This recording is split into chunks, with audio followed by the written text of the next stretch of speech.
The Cure with Aimee Cabo is brought to you by IMIC Research. Life can bring many difficult situations: domestic violence, addictions, poverty, and even sexual abuse by your loved ones. Welcome, Aimee Cabo and The Cure. Good afternoon, and thanks for joining us today. This is The Cure, and I'm your host, Aimee Cabo, with Dr. Boris Nikolov, always by my side. Hi. I created this show as a safe space to show that there is hope after going through difficulties, or no matter what you've been through, no matter what type of suffering you're going through. And we're here to help, and we're trying to use testimonies so that other people know they're not alone and that we can be there for each other. We also invite professionals and motivational speakers that can give suggestions and can help us, as well as us helping each other. Because April is Child Abuse Prevention Month, we've discussed a lot of topics about abuse. We've also discussed topics about post-traumatic stress disorder, available treatments, how to prevent it, how to overcome it, other mental health problems, and many others. Basically, if you're suffering from everything, there's maybe a way that we can help. As a survivor, I hope to inspire others, encourage transparency, and find strength in knowing that those who suffer are not alone, and that those who heal insurmountable odds do exist. Like, for example, I am a survivor, an adult survivor of long-term childhood abuse of all kinds: sexual, emotional, and physical. Several rapes, addiction, domestic violence, followed by 14 years of custody battles, poverty, loss, near-death experience, and I also know what it's like to almost have a daughter killed, have her endure a severe brain injury, have to bring her back to health, for 3 years, and it's not easy. Then she hates you. So it's not that because I'm here, I don't have problems. Life still goes on, and we all do have problems, but I find myself successful. And that's why I'd like to share my testimony. And success could be something as complicated as a scientific discovery. It's just doing something meaningful.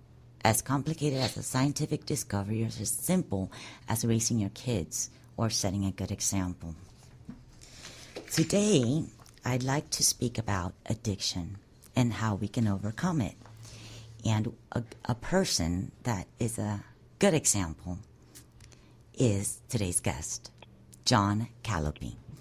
John Collopy is the author of the book, The Reward of Knowing, which relates his struggles with addiction. John is the owner and broker of RE/MAX Results and his subsequent 38 offices across Minnesota and Wisconsin. With annual sales of more than $5.3 billion, regarding Max Results is now one of the most largest RE/MAX franchises in the world. John currently lives in Minnesota with his wife and children. Hi, John. Thank you for joining us. Thanks for having me, Amy. It's wonderful that you were willing to share with us, because I have my own experience with addiction, and I can tell you that I did try everything, and it was years, and it was very difficult. And it's amazing that you were able to write a book to teach us ways that we can deal with addiction. Can you tell us a little bit about that? For example, let's say a friend might want to help someone, but they're not sure if the person's really addicted on drugs. And I'm speaking about the support system. What can the support system do? How can they pick up on signs that it's actually addiction and they're not imposing on the person? Well, you've started off with one of the most difficult questions because it is very, very unusual that you can have an impact on another person's addiction. The problem is what a person is addicted to, or to their level of addiction, is hard to ascertain. Now, if you can get them to see a therapist, therapists can be invaluable in doing it. If you can do, because of outside things that you've seen or are aware of, violence, arrests, you may be able to do an intervention with a professional. But let me give you an example. A guy who works for me, very successful, played a lot of golf, decided he was drinking too much after golf and he needed to quit. So in his mind, he crossed the line where alcohol was now taking away from his family time. And so the exact opposite would be a person that I know at the Salvation Army who had been to treatment and detox possibly more than 20 times before his brain said, you've had enough. And there's no way to zero in on that with the person that's your friend or family member that you're concerned about. Because even if your observation is clear that there's a problem, they may not be ready to admit it yet. And pointing out the problem is unlikely to have much significance. I mean, tell me if I'm wrong or not, but I think that most addicts are people that are suffering, that are looking for a way out or a way to escape. And I think the first thing that we have to do is accept the source that's causing this, what's causing our addiction. I think that what you said has quite a bit of truth to it. There are many addicts who know they're addicts and choose to continue to be addicts, even though they know that it's ultimately going to kill them, just because they prefer the idea of injecting heroin to not. And is it the drug that's making them think that way? Quite possibly. But they're also lucid enough to know that they're making a decision that is going to cause them to have a dramatically shorter life or do something that's criminal. And so most people, when they view chemical dependency, they're looking for what caused it. Now, funny thing about that is in the early days of AA, and I'm talking about, the 18-somethings when AA started, there was no desire to know why. The only thing you had to say, I am, and I'm powerless to stop it, and you had to give up to a higher power. And so they didn't look for the reason that much, just I am. People are more introspective. Now, in my personal case, I came from a family that was very dysfunctional. So my dad was chemically dependent and violent, and my mom was just hang around with dad and also abuse alcohol. And so the weird part of things like this, when you look at it, my sister observed this and went, I ain't doing that. That's no life for me. And I looked at it, and despite how much I disliked my parents for doing it, I'm using by the time I'm 13. So, oh, darn it, that's hard to figure out where it comes from and how you get started. I think some of it is potentially a genetic code, and I think some of it is learned behavior. And neither of those are I saying factually. Those are just my observations from years of being involved with it and people who are. Kind of like you don't have to become your environment, pretty much. Say that again, please. It's kind of like you don't have to become your environment, pretty much. Just because everyone else is doing it doesn't mean you have to do it. And no, but you have to admit now. So I grew up in a very urban, blue-collar neighborhood, and the theory in the neighborhood I grew up in that if you could go to work on Monday morning, whatever you did in the weekend was fine. Didn't make any difference if you did the craziest behavior. If you could hold a job, you weren't too far gone. And so if you grew up in a more college-oriented community where a majority of the people are educated, that wouldn't be the same norm. So, yeah, it's hard to figure out where that comes from, but I do think that we observe it. Now, my peer group, the guys that were my buddies, they're nuts. And so guess what I was? Nuts, because I hang around with them. If I would have not went to, if I wouldn't have dropped out of high school and I would have been on my way to going to Harvard, my life would have been different. But it wasn't. So the environment is a big part of what can affect you. Yes, you can make a decision not to do it, i.e. my sister, she didn't go down that route, but I'm dumb, I did. You're not the only one. I know that. I understand exactly what you're saying because it could be very difficult. I know that I went through many years, and I was very blessed to have a loving support system, somebody that would love me unconditionally and would allow me to realize that what I was doing was wrong on my own. And sometimes that's what it takes. You can't force someone to do something. They have to see the reality for themselves. And so that brings me to this question. What are some tips that you can tell me about how to get an addict to confront their reality? And should you? But that's the catch-22. It's very difficult to do that. Like I said, you can get them to see a therapist. You can get and do an intervention. You can invite them to an AA meeting, but man, it's so hard because they're just not tuned into that.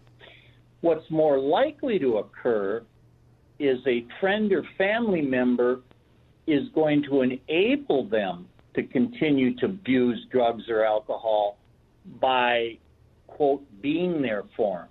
How many parents can kick out an 18-year-old who's using drugs and say, you're on your own, kiddo? And yet, not many. That's what you got to do. I mean, but that's what you got to do. If the kid's abusing drugs and you're giving him money and a house to do it, you're supporting his addiction as opposed to drawing the line and saying, we're not going to be part of it. But, man, I don't know. That's pretty hard. Anybody who has kids knows that. And an easy thing to do. And so doing what's right with your friends or family or employees that are chemically dependent, very, very difficult. And, John, that comes to the question. I mean, this is a very hard decision to make because if you have your child abusing and you kick him in the street, what if he overdoses and then would you feel responsible for what happened to him? I mean, how do you decide when to actually do that? I guess you don't want to make it easy for him. Maybe if you're a friend, threaten him that unless he seeks help, you can't be friends with him or her. Yeah. Well, if your child is a heroin addict and they die from a heroin overdose, it is absolutely not your fault.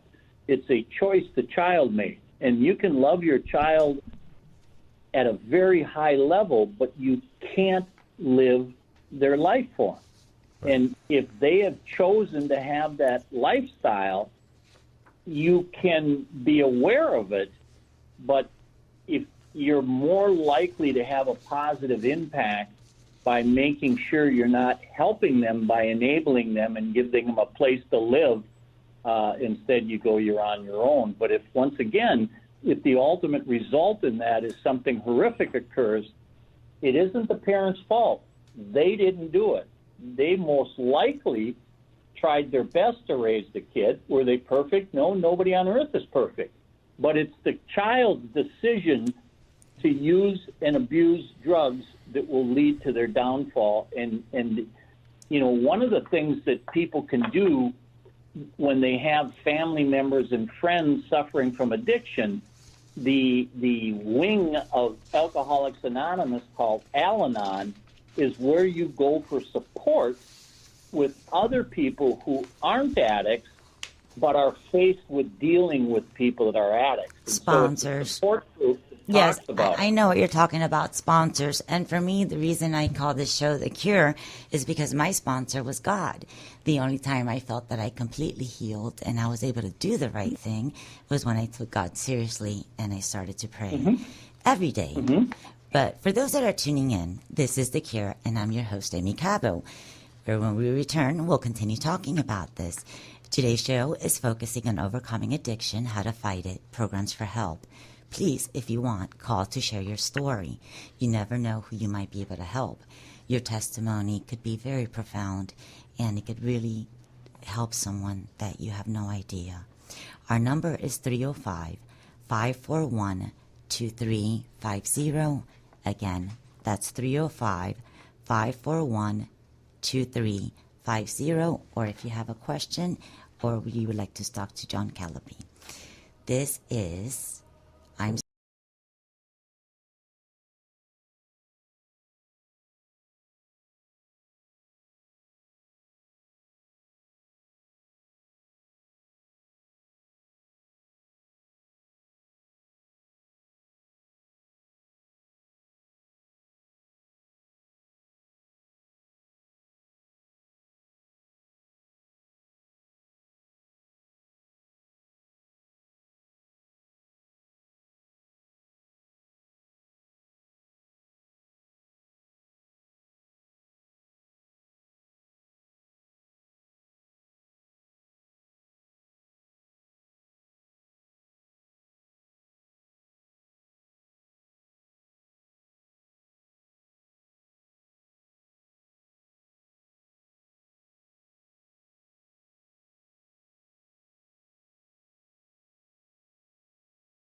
The issue is not stay there, but to overcome all obstacles and show that with the love of God, your husband, and your family, you can succeed.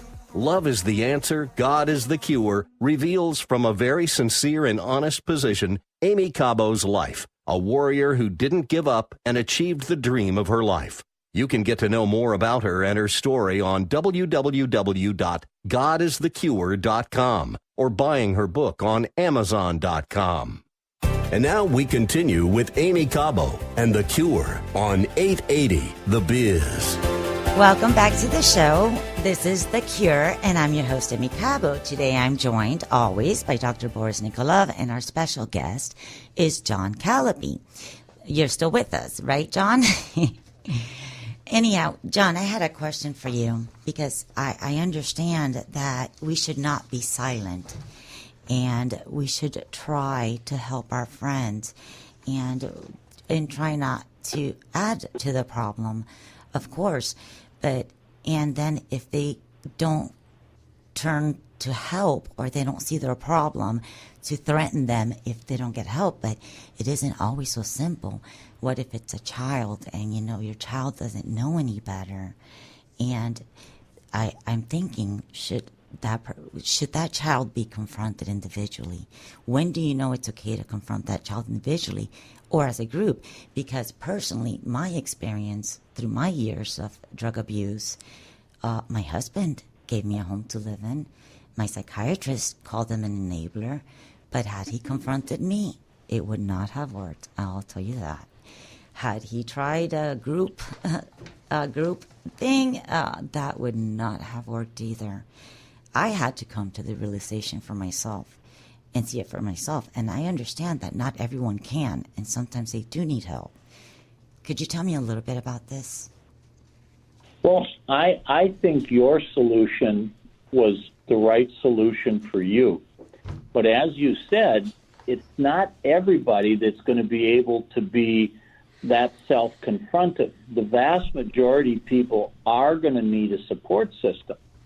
And the most successful support system for decades and decades and decades is, becoming involved in Narcotics Anonymous, Alcoholics Anonymous, and finding somebody in the similar place that you can. You mentioned the word before, how some people have success when they have a sponsor in those groups.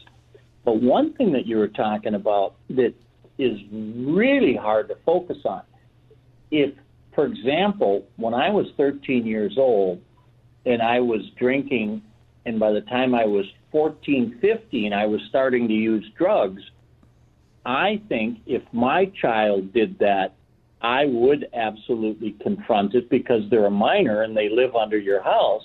And I'm going to make it clear that this is not acceptable behavior. And if they're breaking laws, I'm going to find ways to enforce those laws, but I'm going to get them into counseling and a psychologist ASAP. But I'm not going to just shrug my shoulders and go, I guess that happens with teenagers or adolescents. I'm going to be way more confrontive of that. Now, when somebody has an addiction problem who's an employee, I have a weird rule that I call the 3 strikes you're out rule. And so Not very weird. What's that? Say not very weird. Well, I'm just saying that if I have an employee and something comes up and it's clear they're having a drug or alcohol problem with attendance or behavior, I'll tell them to get help, and I'll suggest ways to do it. If it comes up again, I'll tell them to get help and suggest ways to do it. And if it comes up the third time, they'll lose their job. Is that right? I don't know. That's just the way I do it. That is right. That's kind. Some people might fire them the first strike rule. So tell me, is there ever a time that you should not confront an addict about their problem? Boy, it just depends upon your relationship. So if I have a guy I grew up with, and it's 20 years after our teenage years, and he's really in trouble, I don't know if I can have any impact on his life. But I know in the past, I would typically set up a luncheon appointment or a coffee appointment with a good friend who's struggling, and just not start in on the chemical dependency issue, but start in, what's going on, man? I've been hearing weird stuff. And that's seeing where the conversation goes. Hey, how do people take it? Do they listen to you or they just leave? Well, of course, that's an outstanding question, Doctor. In my case, because of how crazy I was as a youngster, violent, incarcerated, the different things that happened to me, if it's people that know me, I have a lot of people that have respect for how my life has changed. Right. So they're not necessarily going to do anything, but they're going to give me a chance to talk to them. I've never had anybody just tell me to stick it up my you-know-what and walk out the door. I've never had that. I've not had, a miraculous level of success, but most people are willing to hear me out and know that I'm there for only one reason, and that's because I care about them. That's so nice that you have a good relationship with your employers like that. That's wonderful. Go ahead. I'm sorry. Well, but the thing is that, work is way more than half of my life that I'm awake. And God darn it, I got to like it, and I got to like the people I work with. And you work with somebody for a long period of time, and you develop a different level of caring. And when you see them, risking their family and their career, you step into it. But I have career-adjusted people whose drugs and alcohol severely impacted their performance, and we had to let them go. And what did you say? Because obviously everything in our society is based on background checks and situations like that, would you lobby for employees not to be so strict when they employ people that have a criminal felony, let's say, or of possession or something like that? Once again, Doctor, just outstanding, because just recently we had somebody apply for a job that had a marijuana felony, and they had some things going for them that we liked in terms of the interviews they had. And so it ends up on my desk, and so I bring, and it happened to be a gentleman, I bring the gentleman in, and what's going on? How did this happen?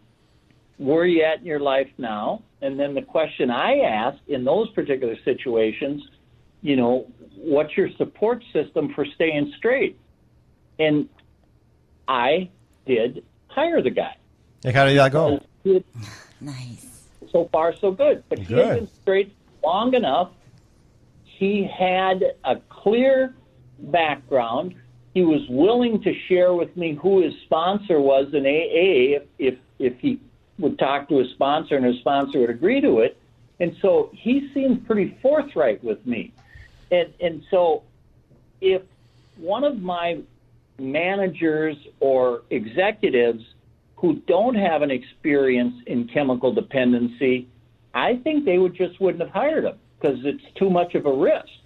Now, I'm not saying I'm right on the guy, but I think his length of sobriety gives us a pretty good chance to have an outstanding employee. Yeah, but because we should be working on second chances. I mean, this is how a lot of things are based. We should give people second chance. Good, thank you. And that's amazing. I wish more people were like you, because I'll tell you my story.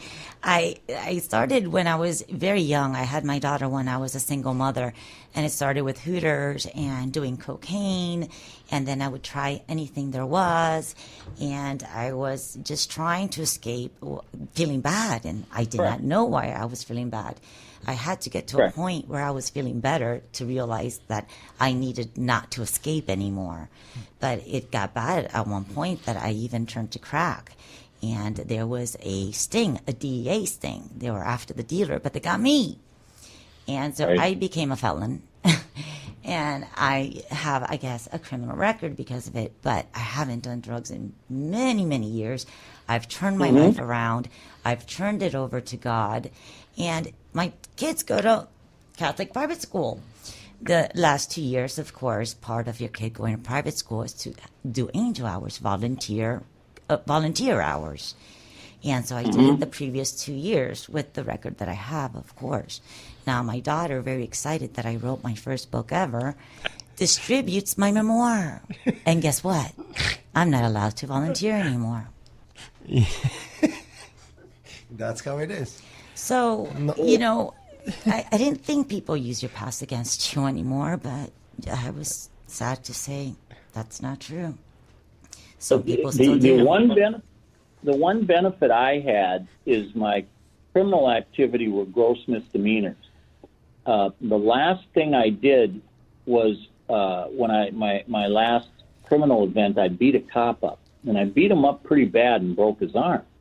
And so I was looking at prison time, but I had an amazing lawyer who was able to get the judge to put me in treatment, jail first, treatment second, and then eliminate the felony. So I was just flat out lucky that I don't have that. So I think the fact that you've done as well as you have with that, because that is a son of a gun.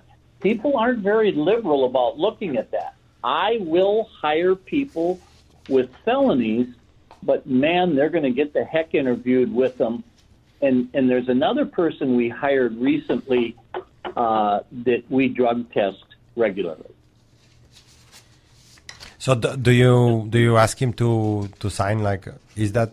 Yeah, absolutely. Right. Okay. Absolutely. If you're going to come to work for us, here's what we do. And we actually have that in most of our agreements that we can submit people to drug tests. But this person we were up front with saying we like your skills, but it's pretty recent that you've suffered problems, and so we're going to want to stay in touch.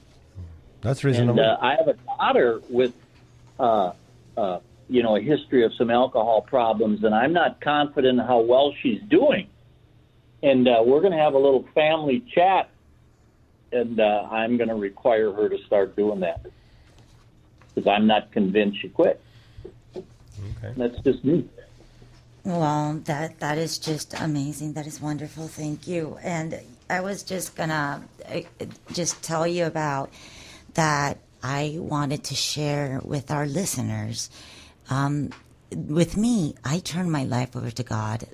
I know that I had to leave the country to get away from crack, but God brought me back, and I changed my life around. And the only way that I was able to feel better about myself, that I would not find a need to escape, it started with prayer. And then I had to change the things I did, how I did them, how I thought. One of the very important things I learned was not to expect anything. And that's what we'll talk about when we get back. For those that are tuning in, this is The Cure, and I'm your host, Aimee Cabo. We want to give you the opportunity for you to share your personal story. Please do. I'm sure it'll be helpful to other people. The number is 305-541-2350. Again, that's 305-541-2350. This is Mercy Me by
difficult situations, domestic violence, addictions, poverty, and even sexual abuse by your loved ones.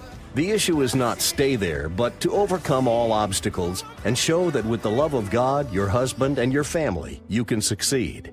Love is the answer, God is the cure, reveals from a very sincere and honest position Aimee Cabo's life, a warrior who didn't give up and achieved the dream of her life. You can get to know more about her and her story on www.godisthecure.com or buying her book on Amazon.com. And now we continue with Aimee Cabo and The Cure on 880 The Biz. Welcome back to The Cure. I'm your host, Aimee Cabo, and we were talking about addiction. And I just had something to say. You know, I know that addicts really suffer because I know I did. And you're like, you need to be set free from this. That's why I played that song. You are a puppet on the strings for the drugs. And I remember that even in my highest moments, when I was super high, I would pray to God. I would talk to God. When I was within a group of friends, my Hooter friends, and we were very high, I would talk about God. They would make fun of me. I've always been spiritual like that. But God did have mercy on me. He did. I found a way not to feel bad, even before I realized what was the source of it when I wrote my book. And it took me a long time, but I've learned not to expect anything. I have to avoid things that make me feel bad. So if you don't expect anything, you won't be disappointed. Don't expect others to treat you the same way in return. Don't even expect to be treated equally. You won't be disappointed. Don't expect for others to think the same or even understand or even think the way you do.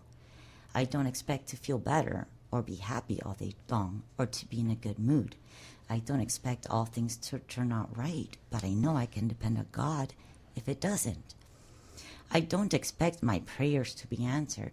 God knows the first year of my custody battle, I prayed to God, please take this hell away from me. I had many reasons why I was suffering. But he did 14 years later. It's all at God's good time. And what I'm praying about is not his will? So the only thing I can expect is for me to do the right thing, to love unconditionally, to treat others the way you'd like them to treat you, to be tolerant of differences, to try to be understanding and have compassion, to think of others and be considerate, to be honest, courageous, and hardworking, to be of good cheer despite life getting in the way, life's problems. Take care of all the things you have and learn to appreciate everything. Tolerate your mistakes and the mistakes of others. I've heard people, I know that I would make a mistake in the past and I knew there was a better way to do it. And I would say, oh, I'm so dumb. I can't believe that. I could have said that wasn't the smartest way to do it. But these are things that I realized that I could do to make myself feel better. That if I became the person that I wanted to be, then I wouldn't be upset about myself. So I wanted to ask you about your book. I know that you talk about your struggles with addiction. Can you tell me a little bit about how you were able to overcome it? In what you just said was so deep. I hope people listen to what you just talked about because it was so insightful on how honest you have to be with yourself. Now, I was in trouble, and I was at the bottom of life. And I've worked with so many chemically dependent people, and it depends upon what your bottom is. But you clearly had reached a point in your life where you wanted something different. And so I was fortunate enough that I was in such a bad situation. My lawyer got me out of prison time. I went to the workhouse. When I was in the workhouse, I was so humiliated by the people that I was incarcerated with. It just made me shake my head and go, how can I make fun of these people? I'm one of them. And I just felt like a doofus and a loser. And then the treatment center after jail gave me a better foundation. And here's something that might find interesting, and some of the listeners might. One of the problems that happens sometimes with some frequency is that people will make a decision to quit their drug or alcohol or both, and it doesn't impact their life much. They're sober, so they're not going to jail, but they're not necessarily doing other behavior changes to feel better about who they are in life. They haven't found peace. I was lucky in that sobriety really was meaningful to me. And, using the basis of AA and submitting yourself to your higher power, however you define God in your world, and releasing that you're not in charge of everything going on, there's a lot of benefit in that. And then here's where I got a break that not everybody gets. My life started to get better because I had never been a sober adult. And so I'm now 23, and my sobriety is allowing me to get a real job. It's allowing me to buy a house. It's allowing me to buy a car. It's allowing me to have the first sober girlfriend of my life. And I liked all that stuff. And so that was a really a benefit because the sobriety was reinforced by an improvement in my lifestyle, and it made me a happier person. Now, as a person who is sober, I have dealt with many adult issues. I had anxiety, I suffer from depression, and I am still battling anger management and see my therapist regularly. So I'm not like finished, but man, I don't think I'm better. we ever are. I agree. I'm not finished, but man, I'm happy. And so I just got to keep working on these things to detract from my happiness. And that, when I would have road rage and I would beat somebody up along the highway, I would get an exhilaration, but then I'd feel stupid afterwards. And I had to learn to eliminate that stuff. But if I hadn't sobered up, none of those other behavior characteristics could have been worked on, because you got to sober up first before you can work on your other mental health issues. Oh, and I understand that perfectly. I understand the anger part because I have PTSD. Actually, I have 4 diagnoses. PTSD, depression, major depression, bipolar 2, ADD. It's all great and fun. Anyhow, I understand that because not so much because of drugs, because I'm not doing drugs at the moment, and I haven't for a long time, but just little things, little annoyances throughout the day. I tend to, it'll get me angry. And like if everything seems to go wrong, one after the other, after the other, after the other, I'll call my husband and I'll bother him. I'm like, please help me calm down. I can't believe everything's, and I'm talking about things that normally don't happen. If I tell Alexa to play Sirius XM, hits 1, she does it. But this time Alexa tells me, I don't know that station in Sirius XM. Or the remote all of a sudden doesn't work. I mean, just things that normally don't happen. If it's things that normally happen, I'm okay with it.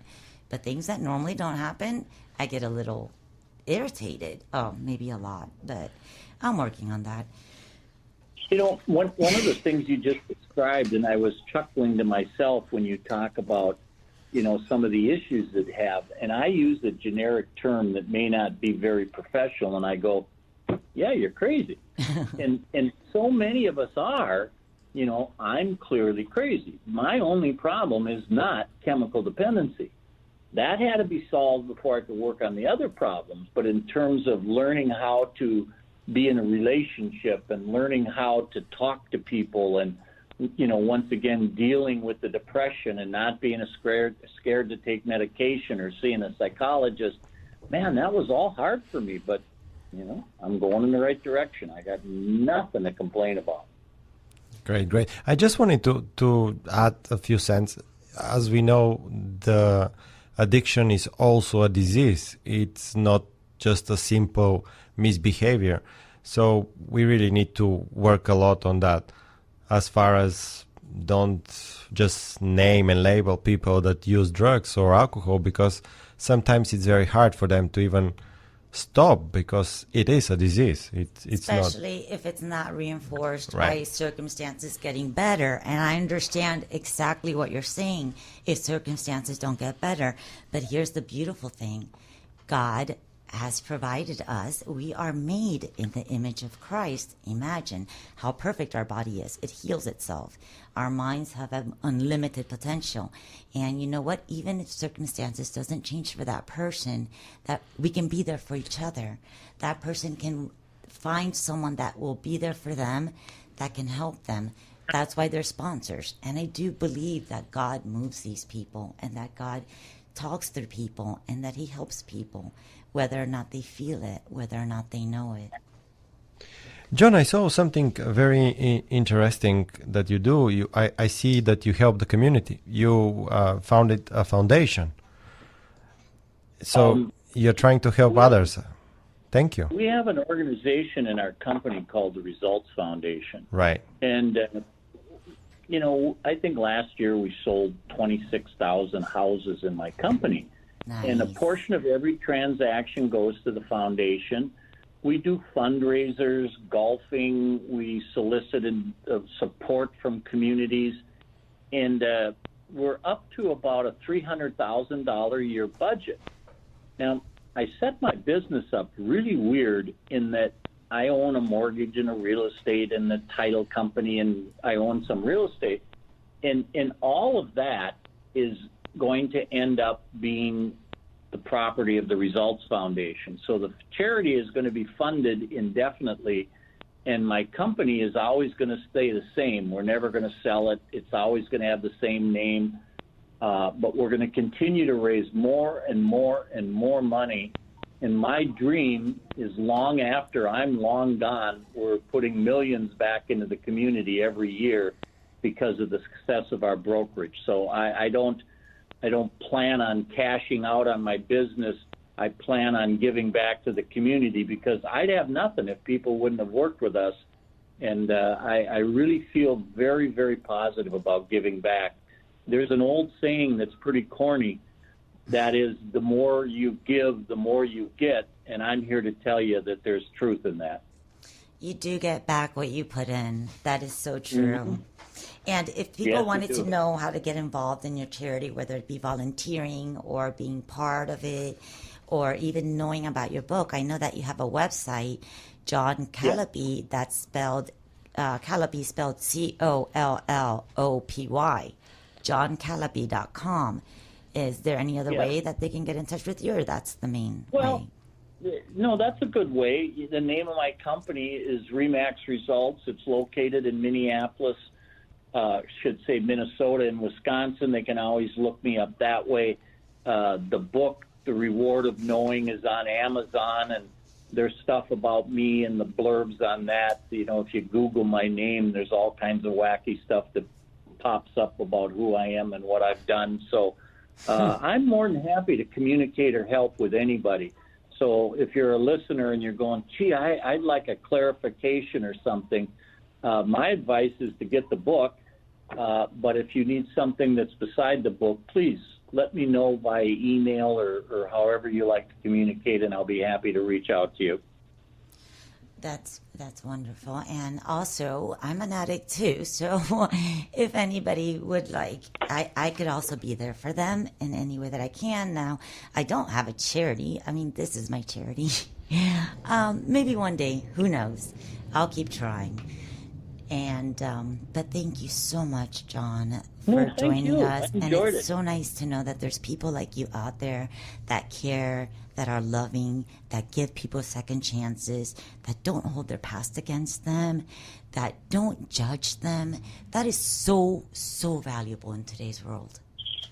Well, and I think the role that you and the doctor play in being here for people, because I guarantee you there's people listening to this broadcast that are struggling. So congratulations, Aimee and the doctor, on what a great job you're doing in helping people. And anything you think I can do in the future, I'd be happy to participate. Thank you for having me. Thank you so much, John. And Thank you for having me. Thank you Have a so good much. rest of the week. You too. Yep. And guys, we've come again to the end of the show. It's been wonderful spending time with you guys. Thank you for listening. And this is The Cure.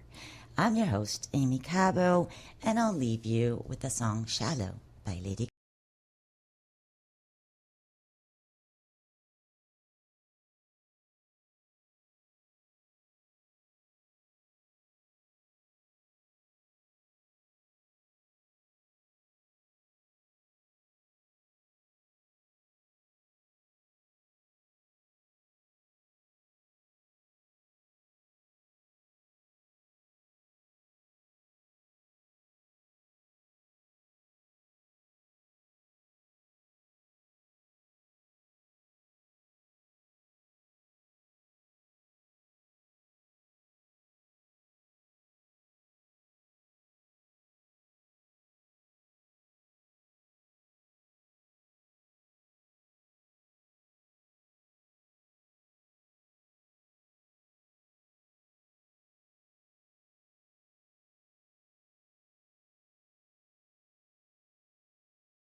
situations, domestic violence, addictions, poverty, and even sexual abuse by your loved ones. The issue is not stay there, but to overcome all obstacles and show that with the love of God, your husband, and your family, you can succeed. Love is the answer, God is the cure, reveals from a very sincere and honest position Aimee Cabo's life, a warrior who didn't give up and achieved the dream of her life. You can get to know more about her and her story on www.godisthecure.com or buying her book on Amazon.com. The Cure with Aimee Cabo was brought to you by IMIC Research, 786-310-7477 or www.godisthecure.com. Tune in every Friday at 2 p.m. for The Cure with Aimee Cabo, right here on 880 The Biz.